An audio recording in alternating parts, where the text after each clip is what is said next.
दोस्तों स्कूल हमारी लाइफ का लगभग 25% हिस्सा खा जाता है, कवर कर लेता है। स्कूल के बहुत खतरनाक नुकसान है। स्कूल एक बहुत ही फालतू चीज है मेरे हिसाब से। हम बहस करने जा रहे हैं। ये हितेन मेरे साथ है, ये बोलेगा स्कूल के क्या फायदे हैं, मैं बोलूंगा स्कूल के क्या नुकसान है। आप अपने कमेंट्स लिख के नीचे बता सकते हैं आपके व्यूज। डिबेट शुरू करें। स्कूल के बड़े फेवर में लग रहे हैं फायदे स्कूल के। अरे क्या बात है, क्या फायदा है बेटा, बताओ जरा। आपके बच्चे भी हो सकता है स्कूल में पढ़ रहे हो, आप पढ़ रहे हो स्कूल में, आपके रिश्तेदारों के बच्चे पढ़ रहे होंगे। ये वीडियो में बड़े सारे अच्छे इंटरेस्टिंग पॉइंट्स, कुछ प्रॉब्लम्स हाईलाइट होंगी और कुछ सॉल्यूशंस भी आपको हो सकता है सुनने को मिल जाएं। स्कूल के फायदे पता लगाते हैं पहले तो। क्या क्या फायदे हैं? पहले जो मेन फायदा है हाँ, वो तो 12th की मार्कशीट। और क्या बात है, उससे ही अच्छे कॉलेज में एडमिशन अच्छे कॉलेज में एडमिशन मिल गया। फिर क्या होगा? एडमिशन मिल गया तो जॉब अच्छी लगेगी। जॉब अच्छी लगेगी। फिर क्या होगा? जॉब अच्छी लगेगी तो पैसा ज्यादा आएगा। अरे क्या बात है, कितने पैसे कमाना चाहता है तू? तो डिपेंड करता है कैसी जॉब लग रही है। अरे ड्रीम क्या है?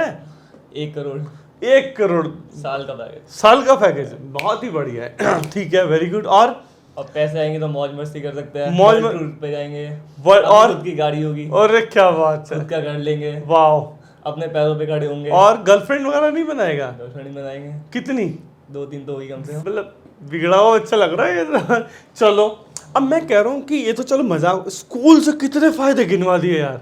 मतलब गर्लफ्रेंड से लेके और कार से लेके और BMW, मार्कशीट। ये आपका ड्रीम है, ये ऐसा लगता है।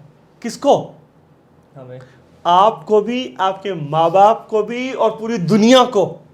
इसीलिए तो पूरा जोर लगाते हैं। आप चेक करो, अब मैं हिसाब लगा, स्कूल के ऊपर कितना टाइम लगाते हैं हम लोग, कितना टाइम लगाते हैं? 6 घंटे एक दिन में। 6 घंटे एक दिन में? 6 घंटे? बेटा गलत बोल रहे हो, हिसाब दोबारा लगाओ जरा। 8 बजे स्कूल स्टार्ट होता है। 8 बजे स्कूल स्टार्ट होता है, 2 फिर बजे छुट्टी हो जाती है। बेटा जब 8 बजे स्कूल स्टार्ट होता है तो 8 बजे घर से निकलते हो? 7 बजे निकल जाते हैं। 7 बजे। और तैयार होना कितना शुरू होते हो? 6 बजे। 6 बजे तैयार होना शुरू हुआ, उठ गया क्या, वो फ्रेश होने भी तभी जा रहा है, नहीं तो तू 10 बजे से पहले उठे ना। एनीवे 6 बजे उठा, 2 बजे आते के साथ ही फ्री हो जाता है या थकता नहीं है? एक आध घंटा रेस्ट, जिम जाते हो, फिर 1 घंटा। 1 घंटा जिम जाता है, चलो वेरी गुड। और इसके अलावा दिन में और उसका ट्यूशन होता है। ट्यूशन जाते हो। आप अगर हिसाब लगाओगे दिन में जो 24 घंटे होते हैं, 24 में से लगभग बच्चे के 15-16 घंटे स्कूल ही खा जाता है। ट्यूशन, स्कूल की पढ़ाई, होमवर्क, यही सब चीजें। और कितने साल हो गए पढ़ते हुए? 14 साल हो गए। 12वीं में आ गया, 12वीं में आ गया, और 2 साल नर्सरी यूकेजी के। 14 साल हो गए आपको पढ़ते हुए और यही रूटीन फॉलो करते हुए। इसका आउटपुट क्या है? आउटपुट, माँ बाप बच्चे को पढ़ाते हैं। हाँ। स्कूल में इसलिए पैसा लगाते हैं अच्छे से अच्छे स्कूल के अंदर कि बच्चा पैसे कमाने लायक हो जाए, बच्चा अपने पैरों पे खड़ा हो जाए, बच्चा कोई बिजनेस करने लायक हो जाए, बच्चा अपनी लाइफ में सेटल हो जाए। यही तो 2-3 चीजें होती है, उम्मीद होती है। हाँ। या ऐसे याद करा लिख दिया तोता तैयार करने के लिए तो नहीं है ना। तो कितना सेटल हो गया बेटा तू? पहला स्टेज तो पार कर दिया ना। पहला स्टेज 12 साल का, 14 साल का पहला स्टेज, आधी लाइफ निकल गई। अब सीधा बच्चा पैदा हुआ है, उसे जॉब तो नहीं भेज सकते ना, वो कर पाएगा। मैं कह रहा हूँ सीधा तो नहीं हुआ बट टेढ़ा भी नहीं हुआ। अरे 14 साल हो गए यार। हम कहीं 10,000 रुपये लगाते हैं, मान लो तूने कहीं स्टॉक में 10,000 रुपये लगाया, तो तू देखेगा उसको ROI आया है, फेंक देगा उसको? देखूंगा। कहीं मॉल में जाता है, तू कोई शर्ट लेने जाता है, कितने की, मान लो 1,000 रुपये की, हाँ। तो तू चेक करता है ना, नेगोशिएट करता है ना। मतलब ROI, तूने 1,000 रुपये दिया तो तू कहता है प्रोडक्ट दो मुझे। ऐसा तो होता है। अगर 1,000 रुपये दे और तुझे कोई प्रोडक्ट ना मिले तो तू लेगा? लड़ाई करूंगा। लड़ाई करेगा। आउटपुट क्या है? तेरे पिताजी ने कितना फीस, स्कूल की फीस कितनी है? 10,000। 10,000 रुपये मल्टीप्लाई 12, 1,20,000 मल्टीप्लाई 15, 20-25 लाख रुपए लग गया।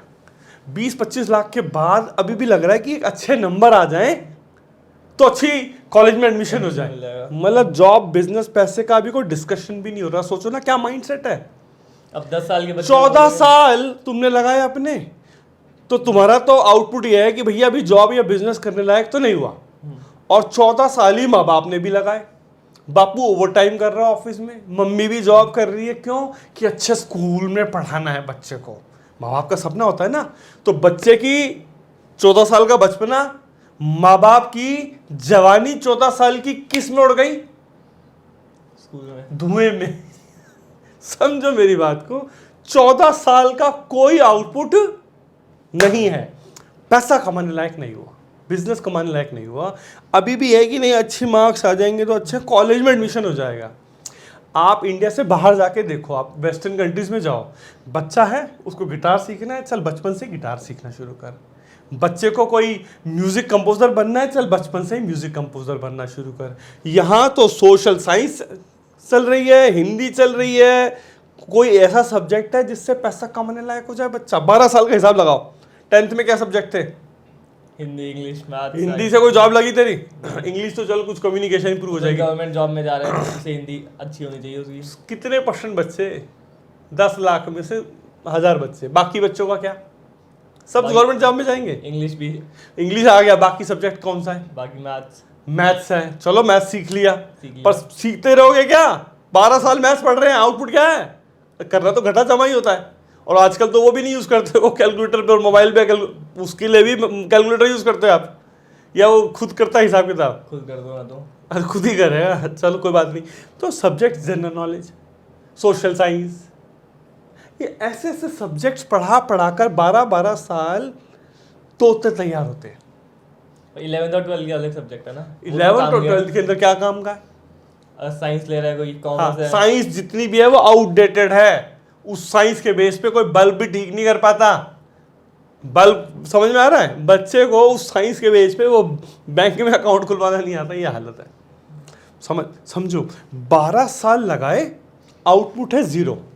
अरे आउटपुट 0 मतलब अनएम्प्लॉयमेंट देखो ना कितना। अभी आसपास घूम गए, स्कूल छोड़ो ना, कॉलेज के बाद भी यही हालत हो रही है बच्चों की। सो कहने का मतलब ये है, बच्चे सारा दिन ट्यूशन ट्यूशन स्कूल, इतनी वेटेज जो आपने दे रखी है ना स्कूल को, जो 24 में से 18 घंटे, उसको घटा दो वेटेज को, क्योंकि आउटपुट कुछ आने वाला नहीं है। माँ बाप की जवानी का धुआं उड़ रहा है, बच्चे के बचपने का धुआं उड़ रहा है। इससे बड़े तो कुछ खेल कूद ही ले बेटा, स्पोर्ट्स ही कर ले, कुछ एक्टिव, समझ लो। तो 2-3-4 घंटे कुछ प्रोफेशनल स्किल्स पे लगाना शुरू करो बचपन से, कुछ मनी ओरिएंटेड स्किल्स पे लगाना शुरू करो बचपन से। ये वीडियो जब खत्म होगी उसके बाद मैंने एक और शेयर कर रखा है, एक वीडियो, उसके अंदर बड़े सारे मनी ओरिएंटेड कोर्सेज के बारे में मैंने कुछ हिंट दे रखा है। ये zorbadi.zen.in पे जाके आप चेक कर सकते हो। या और भी बहुत सारे स्किल सेट है, कुछ ऑनलाइन कोर्स कर लिया, कोई घर के आसपास कोचिंग सेंटर में कोई प्रोफेशनल चीज़ सीख लिया आपने, वो इंपॉर्टेंट है। स्कूल को वेटेज कम दो।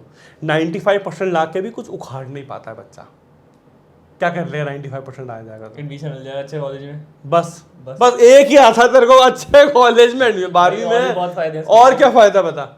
बहुत फायदे हैं, मौज मस्ती करते हैं, दोस्त बनाते हैं स्कूल के। यही एक उम्र है तो यही एज है। अरे तो वो स्कूल में करेगा, 20 लाख रुपए लगवा के बापू का, वो तो गली मोहल्ले में यार दोस्त भी है। तो स्कूल के बाद मेहनत ही करनी है, पैसे ही कमाने, यही एज है। तो मैं ये कह रहा हूँ कि स्कूल में जितनी मेहनत कर रहे हो उतनी की जरूरत नहीं है। मैं ये कह रहा हूँ जितनी मेहनत करो, 95% सुबह दोपहर शाम लगा हुआ, इतनी मेहनत गलत दिशा में लगा रहे हैं जोर, गलत दिशा में जोर लगा रहे हैं, उसका आउटपुट नहीं है। मैं इस डिस्कशन में सिर्फ ये कह रहा हूँ, school is a waste of time. Teacher भी नंबर्स के पीछे भागते हैं, प्रिंसिपल भी नंबर के पीछे भागते हैं, कोचिंग सेंटर भी उसके पीछे भागते हैं नंबर्स के। उनका धंधा है बेटा, उनकी तो कमाई हो रही है। टीचर को सैलरी मिल रही है, प्रिंसिपल सैलरी मिल रही है, कोचिंग सेंटर वाले को ट्यूशन का कमाई हो रही है। तेरे को क्या मिल रहा है? टीचर को भेज देना मेरी वीडियो। टीचर को भेज देना। टीचर को भेज देंगे, भेज देंगे। परेशान तो नहीं करती टीचर? कर दिया, भेज देना। ये इसको समझ में आ गया, प्रेशर लेने की जरूरत नहीं है। मेरा कहने का मतलब ये है कि स्कूल जाओ, अरे 50-60-70% आ रहे हैं, ओके है, उन नंबर की वैसे भी कोई वैल्यू नहीं है। उतना जो जोर वहां लगाना है ना, 12 घंटे में से जो 8 घंटे वहां लगाने हैं ना, 2 घंटे कम कर दो वहां पे। 2 घंटे को ढंग की चीज स्टडी कर लो बचपन से ही। 1 घंटा अपना यूं दिमाग में उठा लो, 1 घंटा डेली का, या बचपन से ही जितनी कम एज हो सके मनी ओरिएंटेड स्किल सीखनी है। 1 घंटा बस, उतना बोल रहा हूं मैं। ये नहीं कह रहा स्कूल छोड़ दो, कंप्लीट तो करना ही है। अरे कंपीट किससे करना है यार? आसपास वो बच्चे हैं, वो एक्चुअली क्या पीयर प्रेशर होता है बस, कि उसके 80 आ गए, मेरे 75। ये पीयर प्रेशर का कोई फायदा नहीं है, क्योंकि वो भी बेरोजगार, तू भी बेरोजगार। नहीं समझा? ये टीचरों को क्या फायदा हो रहा है समझ में आ गया। वो स्कूल में परसेंटेज का प्रेशर ही होता है कि बच्चों का आ रहा है, और तेरे को कोई गाड़ी नहीं मिलने वाली, कोई घर नहीं मिलने वाला, जो तेरा ड्रीम है 1 करोड़ का, स्कूल से तो बिल्कुल नहीं आने वाला, क्योंकि गलत दिशा में जोर लगा रहे हो। सही दिशा में जोर लगाना है, कुछ प्रोफेशनल स्किल्स डेवलप कर लो, पब्लिक स्पीकिंग पे काम करो, कम्युनिकेशन स्किल्स पे काम करो, कोई कंप्यूटर सीख लो, कोई सॉफ्टवेयर सीख लो, कोई ऑनलाइन कोर्स कर लो, कुछ भी कर लो। 1 घंटा बस, इतना बोल रहा हूं और कुछ नहीं बोल रहा। सारा दिन school school school school school school school, धुआं बन के बापू की जवानी उड़ रही है, धुआं बन के तुम्हारा बचपन जा रहा है। और थोड़ा सा खेलकूद में टाइम लगाओ, थोड़ा हेल्थ बनाओ, थोड़ा, समझ में आ रहा है। सो मैं सिर्फ वेटेज कम करने को बोल रहा हूँ, समझ में आ रहा है। School is a waste of time, but system ऐसा बना हुआ है, उस सिस्टम को मैं चेंज नहीं कर सकता, बट उस सिस्टम के अंदर से कुछ रास्ता निकाल सकते हैं, निकाल सकते हैं। और परसेंटेज का टेंशन लेना छोड़ दो, कोई फायदा नहीं होता। एडमिशन कैसे मिलेगा फिर? अरे थक गया मैं, किस में एडमिशन लेगा? अच्छे कॉलेज एडमिशन देखो, प्राइवेट कॉलेज तो वैसे ही एडमिशन के चक्कर नहीं होता, ज़्यादातर में एंट्रेंस एग्जाम्स है, वैसे भी एंट्रेंस एग्जाम्स है ज़्यादातर जगह, तो एंट्रेंस एग्जाम्स की तैयारी कर लो, वो भी बेटर है। बहुत सारी जगह सरकारी में एंट्रेंस एग्जाम्स है, परसेंटेज का टेंशन खत्म हो चुका है। चल 12वीं के परसेंटेज तो चल फिर भी मान लिया, चल 2% वैल्यू दे दी, ये 11th की परसेंटेज का बता क्या होगा? और 12th का बेस टाइट करती है। 10th की परसेंटेज का क्या है? वो भी 9th की परसेंटेज का क्या है? 8वीं की परसेंटेज का क्या है? 7, अरे खामखा प्रेशर है। बस तू लाया 95%, 11th में लाया, कितने लाया? 95 करके अब तू क्या मिला तेरे को? बस इतना ही कि मेरे उससे ज्यादा है, उसके अलावा कुछ मिला, वो सेटिस्फेक्शन 2 दिन का था, उसका भूल गया। अब 12वीं की परसेंटेज, ये परसेंटेज जो है ना, ये अंग्रेज जो सिस्टम बना के गए ना, ये क्लर्क तैयार करने के लिए छोड़ के गए हैं, और करिकुलम आज तक चेंज नहीं हुआ। जो तू पढ़ रहा है हाँ। तेरे पापा ने भी वही पढ़ा था, जो तेरे पापा ने पढ़ा था ना, तेरे दादा ने भी वही पढ़ा था। जब से देश आजाद हुआ ये चेंज ही नहीं होता करिकुलम। इंडस्ट्री कहां से कहां पहुंच गई। तू फेसबुक इंस्टाग्राम यूज करता है ना, तो था तेरे पापा के टाइम पे? नहीं था। चेंज हो रहा है ना, करिकुलम चेंज नहीं होता। क्यों नहीं होता चेंज? माइंडसेट ऐसा बना हुआ है। तुम्हारा नहीं है बेटा, ये सरकारी सिस्टम है। वो कांग्रेस बीजेपी को खा जाएगी, बीजेपी कांग्रेस को खा जाएगी। एक चैप्टर चेंज करके देख लो, ये नहीं होने का चेंज। अगर थोड़ा बहुत हो भी गया तो भी मैं कहता हूँ कि तुम्हारे को अपनी जिम्मेवारी खुद लेनी पड़ेगी। ज़्यादा एक्सपेक्टेशन मत करो स्कूल से, कॉलेज से ज़्यादा एक्सपेक्टेशन मत करो, अपनी जिम्मेवारी लो और अपने स्किल सेट पे काम करो। अभी सिर्फ इस वीडियो का समरी दिया कि वेटेज कम दो, अपने आप को बाकी एक्स्ट्रा करिकुलर एक्टिविटीज़ पर टाइम ज़्यादा दे दो, और ज़्यादा सीरियस मत लो, मस्ती की तरह लेके चलो। इतना प्रेशर लेते हैं बच्चे, वो सुसाइड तक कर लेते हैं, फिर परसेंटेज कम आई में फेल हो गया। मैं क्या है, किस चीज़ के लिए? कुछ नहीं है उसमें। रिलैक्स हो जाओ, एक ही लाइफ दी है भगवान ने, सिस्टमेटिक वे में, डायरेक्शन में भी चलो। इस डिबेट में आपको कुछ समझ में आया है तो आप अपने कमेंट सेक्शन में डाल सकते हैं। आपको लगता है कुछ अच्छे आइडियाज़ आए हैं, किसी बच्चे के काम के हैं, किसी पेरेंट के काम के हैं जो सारा दिन बच्चों पीछे पड़े रहते हैं, उनके साथ शेयर कर दो। Thank you very much.